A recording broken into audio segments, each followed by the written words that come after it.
I think that it's been a journey of sort of trying not to engage with the question because I do find it scary. And I think there's a fear that I have around making a decision and the finality of that and regret either way I decide. That sort of coupled with my concerns about overpopulation, concerns about environmental impacts, etc. I think there's been certainly some recognition that I am ambivalent.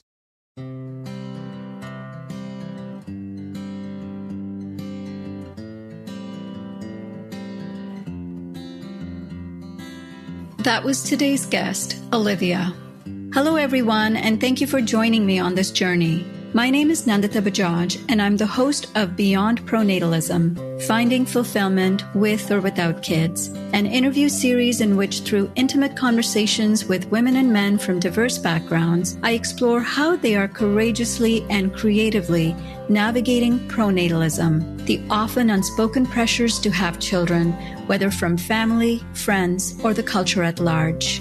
In each episode, I dive into personal stories with people who are forging unconventional pathways to fulfillment, including redefining what family means to them, whether that means being child-free or childless, having biological kids, adopting or fostering children or animals, or creating close-knit communities of friends and loved ones.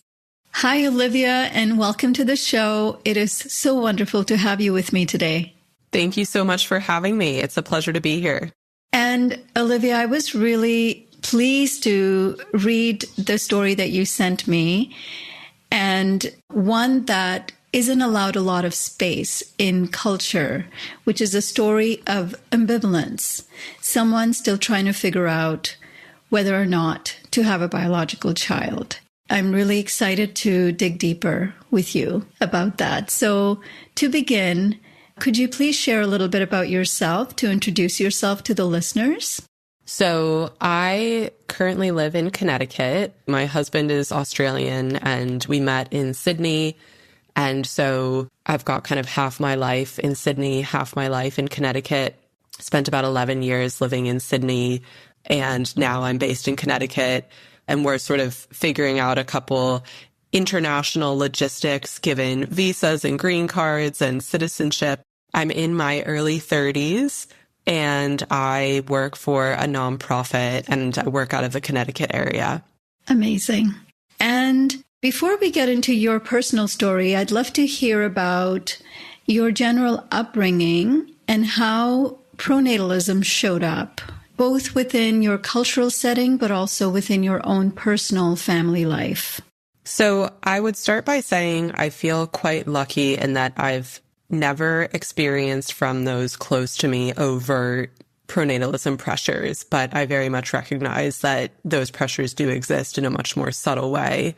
I grew up with a very, very close nuclear family, very small family, very close to grandparents, very close to parents, and nobody ever said to me, you will have children or you must have children. But there definitely has always been an assumption that that would be the path. And I felt that in a number of different ways, just in the way statements are made of one day when you're a mother or when you have kids. And I have still been very cautious about sort of the ways in which I engage with that, recognizing that, especially for parents and grandparents, there can be a real hope around having grandkids, great-grandkids in the world. And so I have always felt sort of a bit of responsibility around recognizing that all of that kind of sits on my shoulders because I know for certain that my brother won't have kids. He's been very clear about that. So I felt them in subtle ways, but also growing up just in the world that we live in. I mean, this gets more to today as opposed to my childhood, but the political dialogue commentary that we have from J.D. Vance as an example, I think that there's sort of always been this pressure that I've picked up on in a much more subtle way around me. Did you ever, growing up, have a sense that this was an inevitability, or did you think that you always knew that this was a choice? It's such a hard question to answer because I think it's been one of those things that I have put off thinking about because I didn't fully recognize I think to answer your question, I did think it was an inevitability, and I thought that I would eventually get to a point of being excited about having kids. And I think one of the first moments I really thought about it was when I was 16. I was diagnosed with polycystic ovarian syndrome, and the doctor shared that it would likely be more difficult for me to have kids and that I probably would be able to, but might need to look into fertility treatment, etc. And I told people it wasn't something that I was hiding, and people kept being like, oh my gosh, I'm so sorry, like as if I would be in mourning. And I just didn't feel anything about it. I was like, okay. And that sort of really forced me to think about, like, am I just young and this isn't something that's on my radar? Do I actually want to have kids? But also it was not something that I needed to worry about. And then I've had multiple experiences at the doctor since. I said I'm in my early 30s now, and a couple times in the last, I'd say 5-7 years, have had doctors really be like, well, you should really start thinking about if you do want kids, we should start to put a plan in place, get some testing done, think about whether you want to freeze your eggs, things of that nature. And so, yeah, I think that it's been a journey of sort of trying not to engage with the question because I do find it scary, and I continue to find it scary. And I think there's a fear that I have around making a decision and the finality of that, and regret either way I decide. But yeah, I think there's been certainly some recognition that I am ambivalent. Can you speak more to the pushing off of the decision of having to think about it over the last decade and a half since you've known about your inability to have children naturally? Yeah, I guess for a while, it sort of felt like something that was totally okay to push off because I knew it wasn't the time of my life to have kids before I met my husband. Like, it wasn't even a question. I knew it would be a decision between me and a future partner. I was never somebody who would want to have kids on my own. Then my husband and I have had such sort of a complex international relationship that also for a while, it was just not even a feasibility that we would consider having kids. And then as he's a little bit older than me, as we've sort of gotten to this point where we know that we need to make the decision in the next 10 years, it has become more front and center, and something that I think we both recognize that we each have ambivalence. We've balanced each other out, I think subconsciously but deliberately in different ways, to mean that we don't come to that final decision where when he's leaning towards having kids, I lean more the other way, and then vice versa. And we kind of recognize that there's a seesaw to keep us in that place of putting off that decision. He's now much more, I'm in the place of not wanting to have kids. And I think, again, I'm still recognizing that I think I'm there too, but I'm also kind of leaning towards the other side because I don't want to make that decision just yet. So I recognize and I'm thinking through a lot of the fears that I have in particular around not having kids, because I keep coming back to not having kids. That keeps being where I land when I think things through. I know that tomorrow I'm not going to make the decision to start having kids. I know that there's still a lot of complications that we have about our international situation. I'm thinking about whether or not it's fair to deliberately put a child in the world who we're going to uproot between different locations, the environmental impacts of that, the environmental impacts of just having a child in the first place, and then recognition of all the good that I want to do in the world and my passions outside of raising a family. So yeah, I think there's just that seesaw, and part of what I'm thinking about as well is what family means. I think one of the reasons why I feel as ambivalent as I do, and I'm not ready to say no for sure, is I feel the love that my family gave me. And I have such a deep connection with my parents, with my brother, with my grandparents. And it is harder to form those really close, long-lasting bonds with friends and non-biological family, essentially. And I think that that is in part because of the way our society is structured. And so I have a fear of, I suppose, missing out on that relationship with a child. I have a fear of, as most of my family is older than me, of the reality that at some point they're not going to be around. And if I haven't built that, biological or adopted, we've been strongly considering adoption. So I'm pretty sure that we're leaning against biological. If we did have kids, we'd be more in the adoptive camp. But all that to say, like, not having those legal ties, I suppose, feels different. And so I'm trying to reset my mindset around that, because I do know that that simply comes from the cultural fabric around us. And we do have very, very close friends and will be aunts and uncles to those friends' kids as well. But it's just not something that's recognized as much. Yes, definitely. You're totally right. The way our system is set up, we are forced in a way to only form our closest relationships to those with blood ties. And it's really interesting that you're already beginning to question that system, but also recognizing that you are still part of that system and to try and find that connection within the limitations of that system. You've spoken a few times now about fear, the fear of either decision, the implications of having a child and the implications of not having a child. I would love for you to go more deeply into each of those situations. The reason I'd love to go into this is our culture doesn't allow us the space to stay in that fear, and that the decision-making phase, the phase of ambivalence, that mindset of just staying with the question for a period of time till the answer sometimes naturally appears, is often not encouraged. We are encouraged to be certain about our decisions, and certainty is privileged in society. So I first want to say how much I appreciate you staying in that space and how helpful it'll be for other listeners who are in that space to know that it's completely okay to be in that state of indecision. And then I want to work out what that indecision looks like on either end. Well, thank you for that question. I think that I have found some clarity before I go into the fears around no kids and then around having kids. I came across actually through the Overpopulation podcast.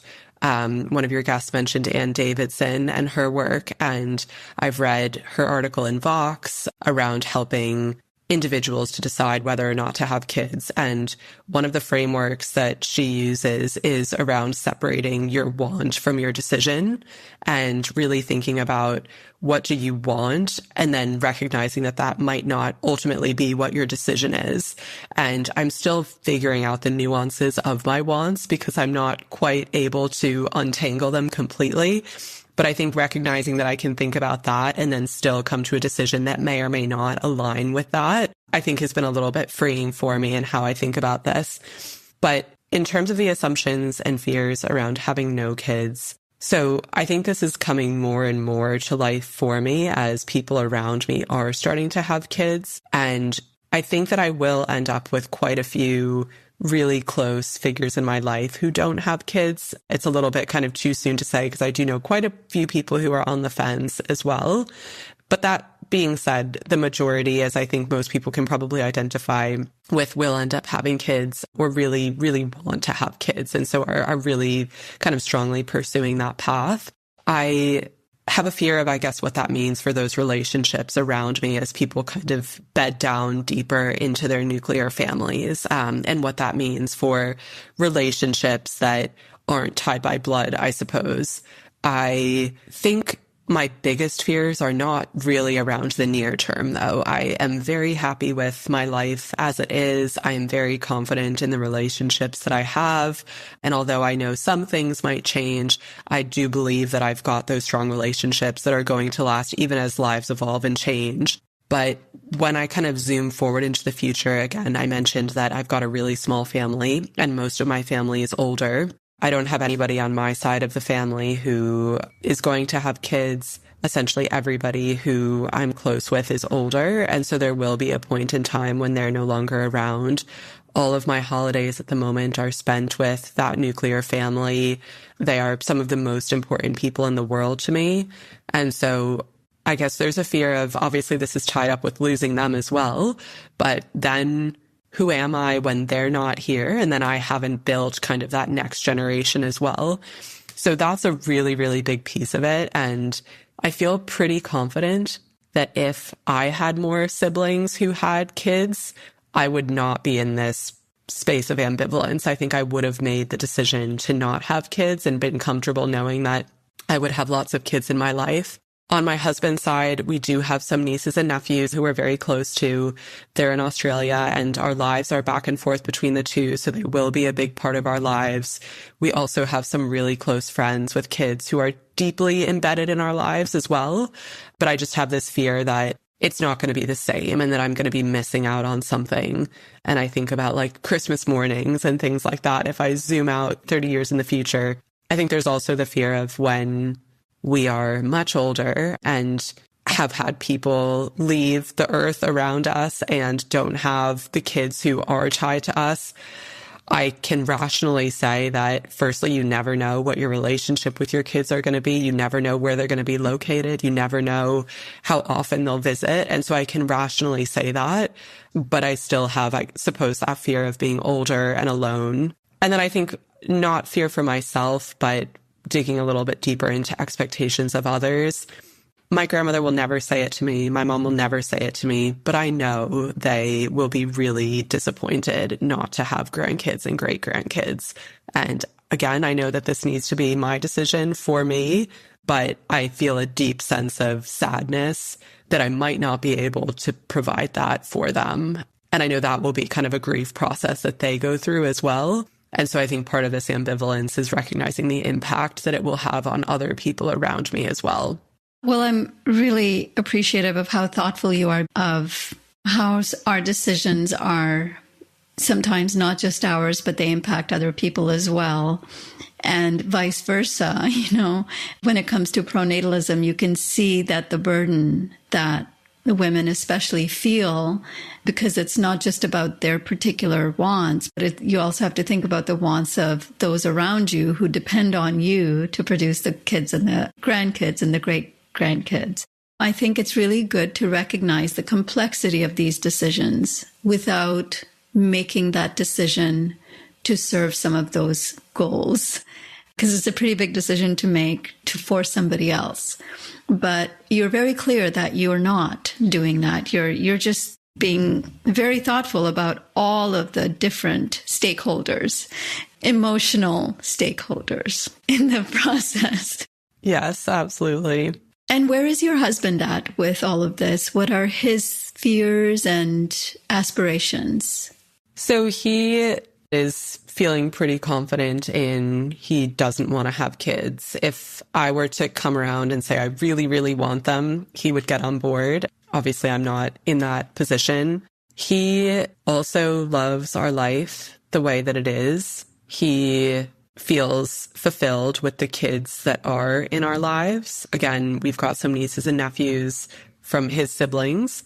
And then we've got, in Australia, one family in particular that we're really, really close with kids that are family. He's also thinking about just the logistics of our life and recognizing needing to go back and forth between two countries to visit family, the cost that will incur if kids are in tow.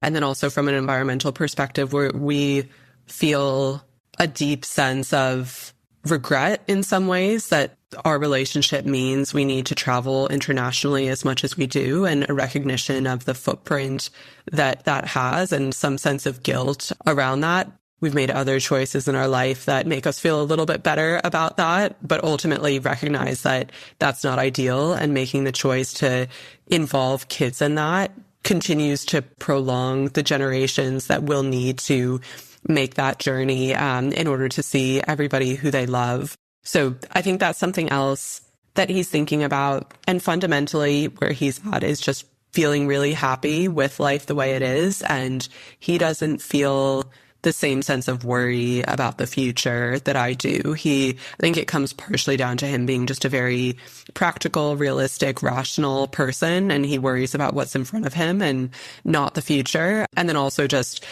I guess the rationality comes into play in being like, we don't even know what our relationship with kids would be like. Making a decision to have kids so that future selves will be happier long into the future doesn't make any sense. So I think he comes from that perspective as well. You said you both also considered the option of adoption. Could you share a bit more about where you're at with that? Have you looked at it seriously? The practicalities of that? Yeah. So I suppose what I should have shared earlier is I, from a pretty young age, always felt that I had no desire to be pregnant. Like I knew that. So many people talk about how excited they are to be pregnant and to give birth and that experience. And I have never identified with that. And in fact, have actively had a desire not to be pregnant. And so that's kind of always been a part of this thought process in my head. That sort of coupled with my concerns about overpopulation, concerns about environmental impacts, etc., has always meant that I've assumed that were I to have kids, I would adopt. My husband has always been on board with adoption as well. And so that's sort of, I think for a long time, been something that we came to the decision we're not going to have biological kids, we'll most likely adopt. That got a little bit more complex when we started looking into the logistics of it. And that's a lot less certain as even a possibility at the moment. In Australia, adoption is not very common. There's a large focus on family reunification, which comes from a history of a stolen generation. There's a lot of nuance to the reasons why Australia has restricted adoption to the degree that it is. But it's something like in the realm of a couple hundred kids are adopted each year. They advertise that you can adopt internationally, but the logistics of that are also, there's very few actually successful international adoptions, and domestically very few as well. So all that to say, from everybody we've spoken to and all the research we've done, it doesn't seem that it would be possible to adopt in Australia. In the US, married couples are able to adopt. However, both need to be residents of the US, and my husband is not at the moment. And so he would need to be a resident before we're able to adopt, which is likely to be still in the future. And so that means by the time we're starting the adoption process, which could in all likelihood be a couple of years, we're then also thinking about like at what age do we want to become parents? So that has, I guess, seriously made us think again and sort of brought it back to, well, adoption might not even be feasible, but I definitely have a very strong ambivalence about biological children in particular, and even on the adoption side. But if that was an easier path, I think we would be a lot more inclined to take that path. Thanks for sharing the details of that. And outside of the two options of biological or adoptive kids, what other conversations are you having were neither of them to materialize in terms of creating what you see as such an essential part of your own life, which is a really close-knit family? How might you create that if it were not through children?